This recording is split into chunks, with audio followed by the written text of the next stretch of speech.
Hi guys! 6:08 PM na, iwaw feng shui na. Brethren, family, and friends, sa pong pinagpalang gabi sa inyong lahat, ang inyong pong lingkod, Brother Norman Cruz, ang inyong pong feng shui pachi, Chimen, Yijing, and date selection consultant. So, kumusta po? Kumusta po ang inyong linggo? Kumusta po ang inyong Friday? At kumusta po ang inyong month of May? Dahil ngayon po ay ang last day of May, and tomorrow, wow, June 1 na, June 1, and inagahan ko na po dahil marami pong nag-comment, Norman, baka naman pwede, baka naman daw pwedeng agahan. So ngayon po inagahan natin, at least, all the information for now, all for tomorrow, and you can watch the replay po tomorrow. So at least, we could start June 1st, a good one. Actually, tomorrow po is still a busy day for me, because of commitments and obligations. So, bukas po, it's also good to know anong pwede at hindi pwedeng gawin tomorrow. So, again, we classify kung ano po ang June 1st. And it says here, the Fire Monkey enters the Balance Officer Day. So, Fire Monkey on a Balance Officer Day. Ano po ba ang suitable na gawin tomorrow? So, let us check. Bilis po ng panahon, no? Wow, June na. Half of the year. Bilis. So it says here, suitable. Pag-travel, legal matters, celebration, start a business, discussion, meeting friends, moving house, groundbreaking, and utility services, all good for tomorrow. Avoid setting a bed, buying a new car, and IPO, not good for tomorrow. And good for whom? Anong animal signs ba? Okay, rat is very good. Ox is average. Tiger is not so good. Rabbit is average. Dragon and snake is very good. Horse, not so good. Goat, average. Monkey, very good. Rooster, average. Dog and pig, not so good. Ayan.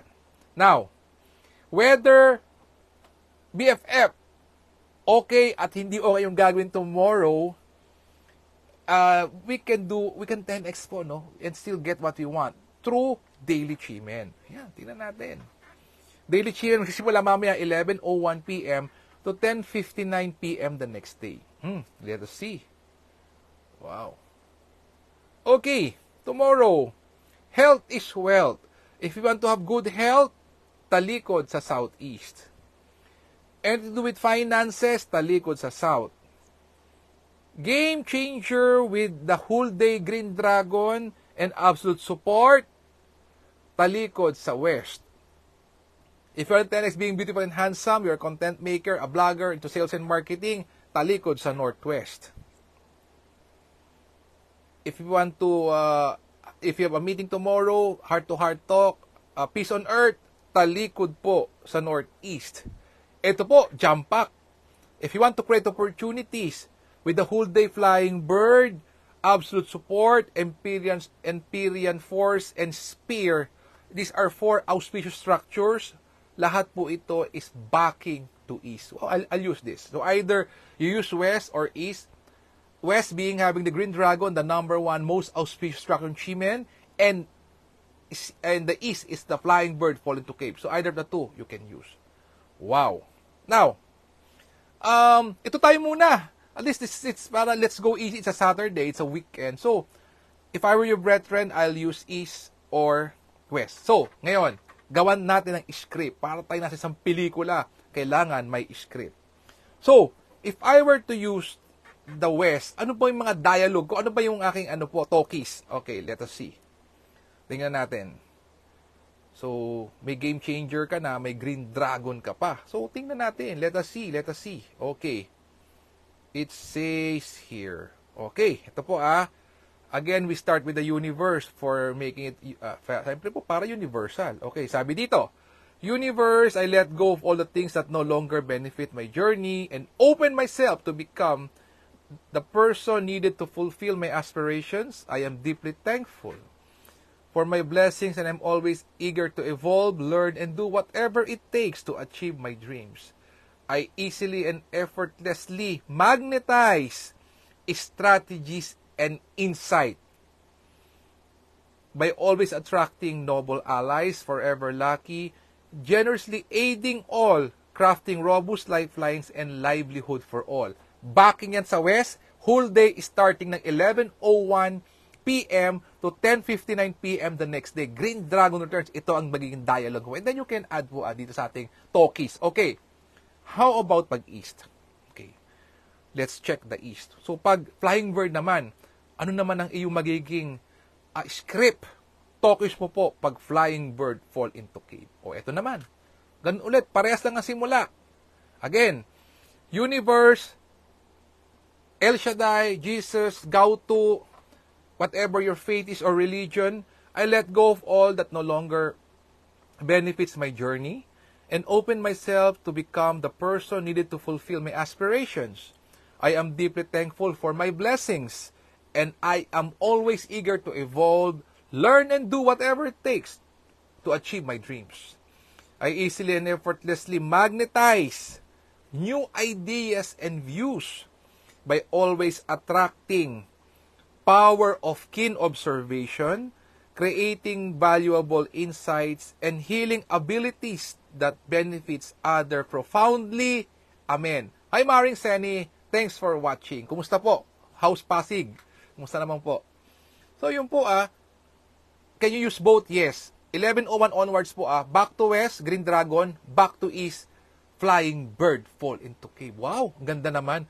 So, alam niyo po, I've seen the online and yung ating pong FB. There are a lot of offering po for how to be the greatest manifester, how to be the most effective manifestation. I would say po at my end, what we are doing now may be one of the most effective. Why? Because this has a time component. Opo, may time . Number 2, meron po siyang, hi to Senior Warden Noble, Kuyang Joseph, hi, thanks for watching. So, why, yung ginagawa natin, why is it effective? Na po, rather than po, hindi ko sisiraan po yung iba because lahat mo may bayad . They would, aatrakan nila, and then all of a sudden, you have to pay. Di po ba, what if ngayon nga po medyo tight ang budget? You do this. Free po ito . Why is it effective? Number 1, meron siyang time component. Hi to Sir Benson, thanks for watching. May time component.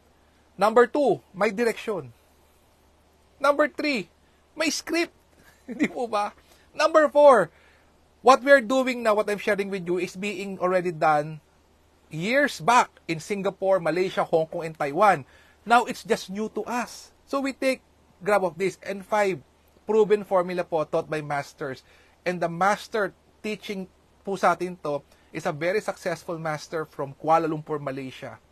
Very successful po. And this is his secret weapon. Ito yung kanyang secret sauce. Ito po gawin natin.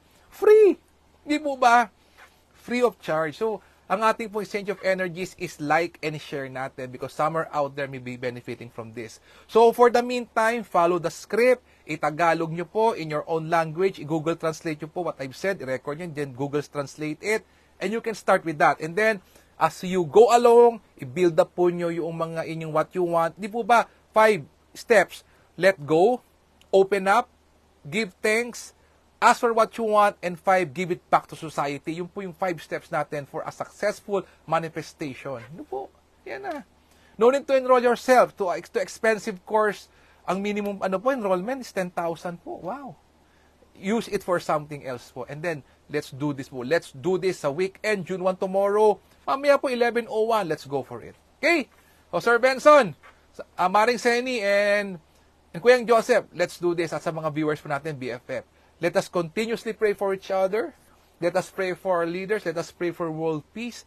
Let us be a blessing to others. Let us seal as one. God bless us all with a grateful heart. Maraming salamat sa inyo lahat. Good night and God bless. Happy weekend po. Thank you.